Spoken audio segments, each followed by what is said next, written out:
अस्सलाम दोस्तों, इनसाइड पे मौज़म फ़खर में खुश आमदीद। पंजाब हुकूमत ने बलदियाती इंतखाबात से राह फ़रार इख्तियार करने के लिए एक नया मनसूबा तश्कील दे दिया है और इस मनसूबे पर ना सिर्फ अमल दरामद का आगाज़ कर दिया बल्कि उनको इस बात का अंदाज़ा हो चुका है कि जिस तरीके से ज़िमनी इंतखाबात के अंदर PTI के हवाले से जो अवामी रद्दअमल सामने आया है, अगर बलदियाती इंतखाबात में गए तो इलेक्शन से बहुत पहले ही इलेक्शन का मोमेंटम बन जाएगा। लिहाजा वो विंडो ऑफ अपॉर्चुनिटी उन्होंने अपने लिए ओपन की है जहां से वो इस रास्ते से यूं करके दाएं बाएं से निकल जाएंगे ताकि हमें बलदियाती इंतखाबात ना कराने पड़े। और बलदियाती इंतखाबात चूँकि एक आइनी ज़रूरत है, लिहाजा उसके लिए कोई ऐसा तरीक़ाकार अब पंजाब हुकूमत अडॉप्ट करने जा रही है जहां से सांप भी मर जाए और लाठी भी ना टूट जाए, यानी दोनों ऑब्जेक्टिव्स हासिल कर लिए जाएं। वो प्लान क्या है और किस तरीके से इलेक्शन कमीशन की तरफ से एक जो मुतालबा किया गया था और किस तरीके से हुकूमत अपनी जो कही हुई बात थी उसे पीछे हटी है, इस सारी सूरत हाल पर बात करूंगा। लेकिन उससे पहले बात करेंगे जनाब हम KPK की, क्योंकि कल वहाँ पर होने जा रहा है एक बहुत बड़ा इंतखाबी दंगल।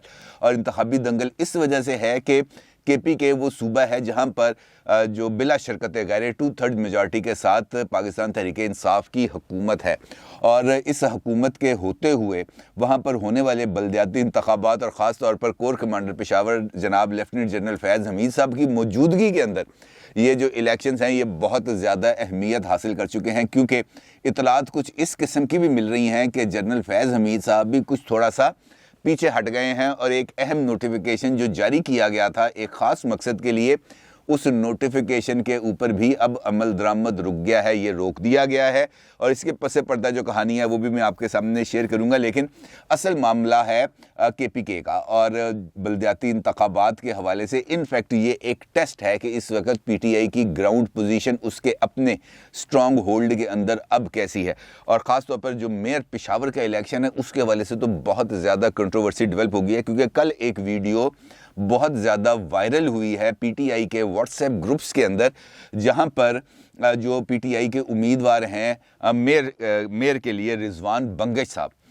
उनके ऊपर जो खासी तनकीद भी की गई है और ये कहा गया कि जनाब ये एक पैरा ट्रूपर है जो इंपोर्ट करके हम पर जो मुसल्लत किया जा रहा है, क्योंकि इनका उठना बैठना ज़्यादातर है दुबई में, इनके सारे कारोबार हैं दुबई में और इनको मेयर पेशावर बनाने के पीछे यकीनी तौर पर कुछ ऐसे मुहर्रकात हैं जिनका इशारा जस्टिस वजीउद्दीन साहब माजी के अंदर और अभी हाल में भी दे चुके हैं। ख़र्चा उठाने वाला मामला, आप समझ ही रहे हैं बात को। अब एक वीडियो जो सोशल मीडिया पर इस वक्त ज़ेर गर्दिश है और ख़ास तौर पर PTI के जो KPK के जो व्हाट्सएप ग्रुप्स हैं उनके अंदर वायरल है और उसके अंदर ये कहा जा रहा है कि जनाब ये जो बंगश साहब हैं, रिजवान बंगश साहब, इनका पेशावर के साथ कोई लेना देना है नहीं। पेशावर के ये रिहायशी नहीं है, ये बुनियादी तौर पर और एक ज़ई एजेंसी से इनका ताल्लुक़ है और इनका जो सारा का सारा कारोबार है वो दुबई में है और ये साल के 365 दिन में से 265 दिन दुबई में ही रहते हैं, वहीं पर क़याम पज़ीर हैं और अच्छी खासी मालदार असामी है यकीनी तौर पर। और चूँकि ये ग्राउंड पर मौजूद नहीं है, इनका PTI के साथ कोई लेना देना नहीं है, लिहाजा एक जो आज़ाद उम्मीदवार हैं PTI के जो सर्कल्स हैं उनका ये कहना है कि उस आज़ाद उम्मीदवार को वोट दिया जाए बनिस्बत रिजवान बंगश को वोट देकर ज़ाया किया जाए। अब मेरी आज बात हुई है पेशावर के अंदर कुछ जो सीनियर जर्नलिस्ट हैं, उनसे मैंने राय लेने की कोशिश की कि ये जो इलेक्शंस हो रहे हैं इस वक्त वहाँ पर ट्रेंड क्या बन रहा है। तो दोस्तों का ये कहना था कि इस वक्त अगर सही मानों के अंदर आज़ादाना और मुनसिफाना इलेक्शन हो तो ग्राउंड के ऊपर मेयर के ऊपर जो असल इलेक्शन बनेगा वो ANP के जो उम्मीदवार हैं जनाब हाजी शेर रहमान साहब उनका बनेगा और पीपल्स पार्टी के अरबाब ज़रक खान साहब, इन दोनों के दरमियान मुकाबला बनेगा। जबकि तीसरा जो उम्मीदवार यहाँ पर इस वक्त पोजीशन होल्ड में है, यानी जिसके भी अच्छे खासा वोट बैंक मौजूद है, वो जमाते इस्लामी के हैं अब्बैरुल्लाह एडवोकेट साहब। ये तीन जो लोग हैं इस वक्त ये टॉप रनर्स जो इंडिपेंडेंट सर्कल्स हैं पेशावर के, उनका ये कहना है कि these 3 are the top runners. अब अगर तो धुंध ना छाए वहाँ पर, अगर वहाँ पर पोलिंग अमला गायब ना हो तो उम्मीद यही की जा सकती है कि यही तीन लोग इन तीनों में से कोई एक मेयर बनेगा। अब जहाँ तक हम बात करते हैं पीपल्स पार्टी के अरबाब ज़रक खान साहब की, तो इस वक्त इमरान खान साहब की काबीना के अंदर एक शख्सियत मौजूद है जिनका नाम है अरबाब शहजाद साहब। अरबाब शहजाद साहब के बड़े करीबी ताल्लुकात रहे हैं जहांगीर तरीन साहब के साथ और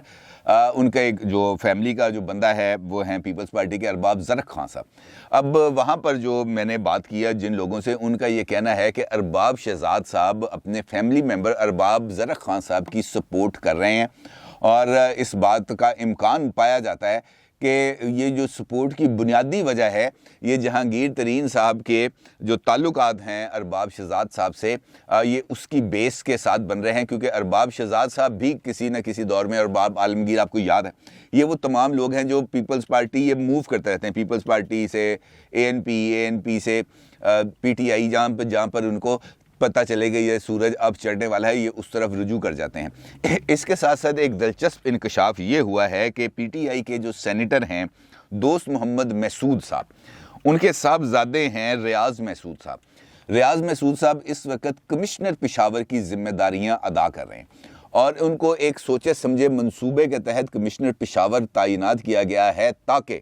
वही ड्रामा स्टेज किया जा सके पेशावर के अंदर, जो स्टेज ड्रामा स्टेज किया गया था सियालकोट के अंदर, क्योंकि मौसम आपको पता है बिल्कुल आइडियल हो चुका है उस जैसी सूरत हाल पर अमल दरामद करने के लिए। लिहाजा रियाज महसूद साहब के ऊपर कड़ी तनकीद की जा रही है इस वक्त एएनपी की तरफ से और पीपल्स पार्टी की तरफ से, और ये कहा जा रहा है और इल्ज़ाम लगाया जा रहा है रियाज महसूद साहब पर कि वो पीटीआई के उम्मीदवारों को हर तरह की एडमिनिस्ट्रेटिव सपोर्ट एक्सटेंड करने के लिए मुकम्मल तौर पर ना सिर्फ सरगर्म हैं बल्कि मैदान में भी मौजूद हैं, और ये टेबल को टर्न करने के लिए, वोटों की जो बंदर बांट है उसको दाएं बाएं करने के लिए ये मुकम्मल तौर पर इस वक्त तैयार हैं। और जो सारी की सारी सिविल एडमिनिस्ट्रेशन, चूँकि वो कमिश्नर के अंडर ही होती है, और वहाँ पर जो तमाम के तमाम इस वक्त अफसरान लगाए गए हैं वो आईबी की क्लियरेंस के साथ लगाए गए हैं कि जनाब ये जो बंदा मौजूद है, इस बंदे की जो साख है वो इस तरह की है और इसकी जो पॉलिटिकल एफिलिएशन है वो इस जमात के साथ है। लिहाजा वहाँ पर इस वक्त जो एडमिनिस्ट्रेशन पेशावर के अंदर तैनात की गई है, चाहे वो डीपीओ है, चाहे वो एसएचओज़ हैं, चाहे वो प्रिजाइडिंग ऑफिसर्स हैं, चाहे वो रिटर्निंग ऑफिसर्स हैं, बहुत सारा जो इंतखाबी अमला है उनको ये सोच समझ के लगाया गया है कि ये हमारे राह में रुकावट नहीं बनेंगे। अब जो सूरत हाल कल सामने आने का इम्कान है वो इस तरफ इशारा दे रहा है कि कल कुछ अमन अमान के भी ख़तरात वहाँ पर पैदा हो सकते हैं, क्योंकि आज जो मामला हुआ है डेरा इस्माइल खान में, जहाँ पर भी एक इलेक्शन होना था, वहाँ पर जो उम्मीदवार थे एएनपी के उनको आज कत्ल कर दिया गया है। और चूँकि वो वकील थे और वो वहाँ पर मेयर के जो लोकल मेयर हैं उसके लिए उम्मीदवार भी थे, तो वहाँ पर भी अब सख्त कशीदगी पाई जाती है। और जो बार काउंसिल्स हैं उन्होंने भी जो अपना जो ये प्रोसेस होता है अदालतों का उसको उन्होंने उसका बाइकआउट कर दिया है। ज़रा एक शदीद किस्म की एक कैफियत है, लेकिन देखना यह है कि कल कौन सी जमात अपने मैक्सिमम वोटर्स को बाहर लाएगी और बाहर लाकर अपने वोट कास्ट कराएगी, क्योंकि अगर ऐसा हो जाता है तो फिर ये धांधली के इम्कानात रुक जाएंगे। और साथ साथ ये जो जिसे हम कह सकते हैं ना वोट पर पहरा देने वाली जो मुस्लिम लीग नून की स्ट्रेटजी हमने देखी, सियालकोट के अंदर देखी, हमने लाहौर के अंदर देखी, हमने खानेवाल के अंदर देखी कि वो अपने पोलिंग बैग्स के ऊपर उन्होंने भरपूर पहरा दिया। पोलिंग स्टेशन से प्रिजाइडिंग अफसर और ये जो पोलिंग का सामान था उसको उन्होंने बाहिफाजत पहुंचाने की कोशिश की रिटर्निंग ऑफिसर के सामने, ताकि रास्ते के अंदर किसी किस्म का कोई रद्दोबदल ना हो। अब देखना यह है कि वहाँ पर मौजूद जो अपोजिशन पार्टीज़ हैं वो किस तरीके से इस सारी सूरत हाल पर अमल करती हैं। कल का दिन ख़बरों से भरपूर होगा और देखना यह है कि पीटीआई अपना जो गढ़ जिसको वो कहते हैं मजबूत गढ़, क्योंकि 16 अजला के अंदर कल इलेक्शन है, वहाँ पर किस हद तक कामयाब होती है और किस हद तक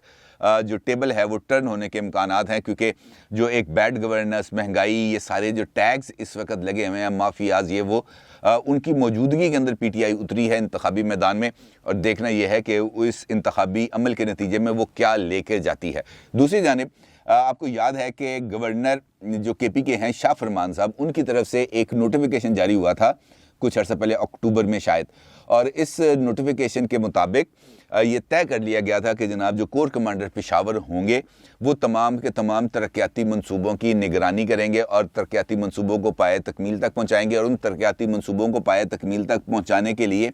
जो तमाम सरकारी इदारे हैं वो रिपोर्ट करेंगे कोर कमांडर साहब को। अब चूँकि कोर कमांडर बन चुके हैं साबिक डीजी ISI लेफ्टिनेंट जनरल फैज़ हमीद साहब,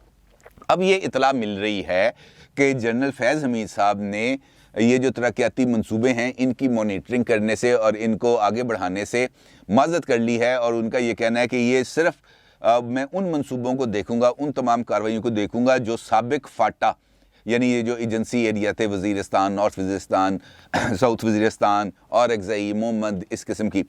ان ایجنسیوں کے اندر جو کچھ کام ہوں گے ان کو میں سپروائز ضرور کروں گا، لیکن ریسٹ آف دی کے پی کے یہ آپ جانیں اور آپ کا کام جانیں۔ اب یہ جو ان کا فیصلہ سامنے آیا ہے، بنیادی طور پر اگر ہم اس کو دیکھیں تو اس کے پیچھے اگر کوئی تانا بانا ملتا ہے جا کے تو وہی ایک ملاقات، اور اس ملاقات وہ جو خفیہ والوں کے ساتھ ہوئی تھی، وہ ملاقات، اور اس ملاقات کے نتیجے میں جو تصویریں اتری تھیں وہ پہنچی تھیں بڑے گھر، اور بڑے گھر سے آیا تھا فون، اور اس فون کے نتیجے نے جنرل فیض حمید صاحب کو پیچھے ہٹنے پر مجبور کیا ہے۔ اور دیکھنا یہ ہے کہ فیض حمید صاحب کی چونکہ ایک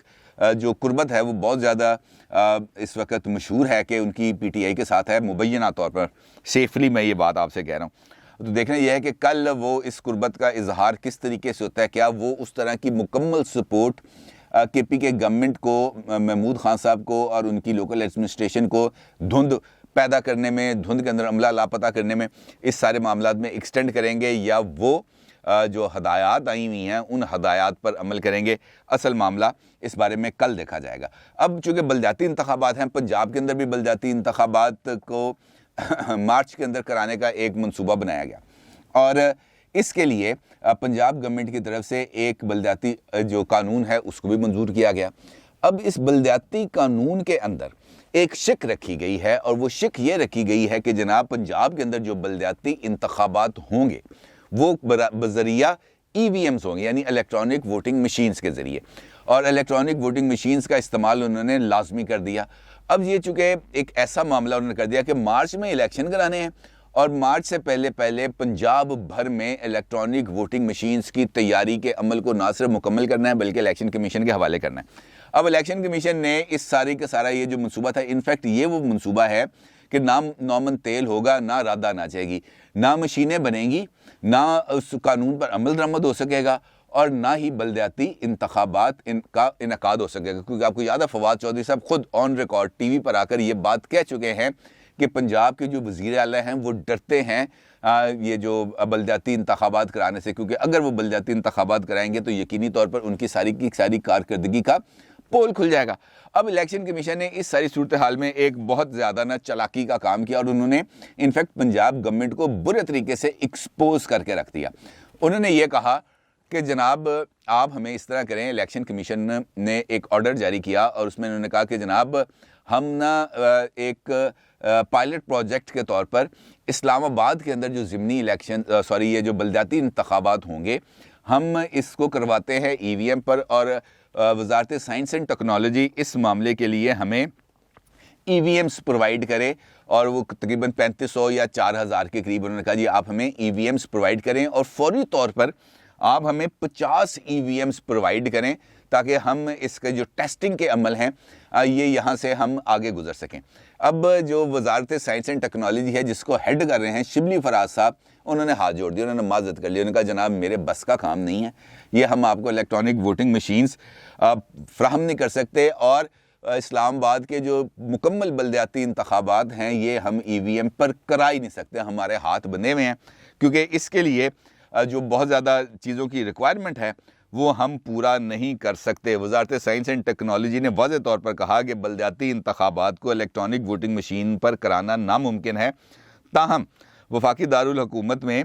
یہ جو زیادہ امیدوار ہوں گے اور زیادہ لوگ موجود ہوں گے، ای وی ایم کے اندر تو 6 سے 7 لوگوں سے اوپر آگے جاتے نہیں نا، کیونکہ وہ نشان ہے، نشان کے اوپر آپ کو بٹن پریس کرنا ہے۔ اب اگر امیدواروں کی تعداد زیادہ ہوگی تو اس کا مطلب یہ ہے کہ آپ کو ایک جگہ پر ایک سے زیادہ سیٹ رکھنا پڑے گا ای وی ایم کا، تو وہ ان کے پاس نہ بھی تیاری موجود ہے، وہ تو صرف بیان بازی کرتے ہیں، ڈگڈگی سرکار، یاد ہے میں نے ان کو نام دیا تھا ڈگڈگی سرکار کا، یہ صرف ڈگڈگی بجاتے ہیں کہ جناب ہم یہ کر دیں گے، ہم یہ کر دیں گے، ہم یہ کر دیں گے، لیکن جب عمل کا وقت آتا ہے تو ہاتھ کھڑے کر دیتے ہیں، پیچھے بیٹھ جاتے ہیں، معذرت کر لیتے ہیں کہ جناب ہم یہ کام نہیں کر سکتے۔ اب ایک جانب تو صرف اسلام آباد کی حد تک الیکٹرانک ووٹنگ مشینز کو پرووائڈ کرنے میں انہوں نے ہاتھ کھڑے کر دیے کہ جناب ہم آپ کو یہ مشینیں پرووائڈ نہیں کر سکتے۔ آپ تصور کریں کہ اگر پنجاب میں مارچ کے اندر بلدیاتی انتخابات ہونے ہیں اور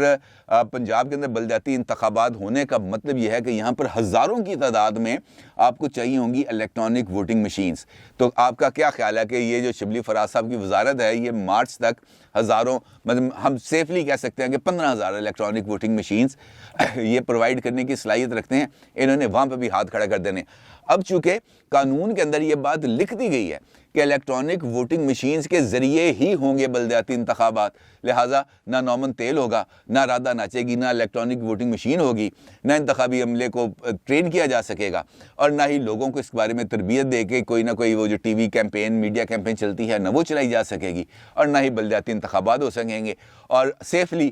پی ٹی آئی گورنمنٹ یہ کہہ سکے گی کہ دیکھیں جناب ہم تو بلدیاتی انتخابات کرانا چاہتے تھے, الیکشن کمیشن بھاگ گیا اس ساری صورتحال میں. یہ ہے وہ ڈرامہ جو ہم شروع سے دیکھتے آئے ہیں, اور میرا خیال ہے اس کو ہم نے دیکھتے ہی رہنا ہے, کیونکہ جب تک یہ ڈگڈگی سرکار موجود رہے گی یہ ایسے ہی جھوٹ کی ڈگڈگیاں ہی بجاتے رہیں گے, ان کے پاس حقیقی معنوں میں کرنے کے لیے کچھ بھی نہیں. اپنی رائے کا ضرور اظہار کیجیے گا. آپ کا بہت شکریہ. اللہ حافظ.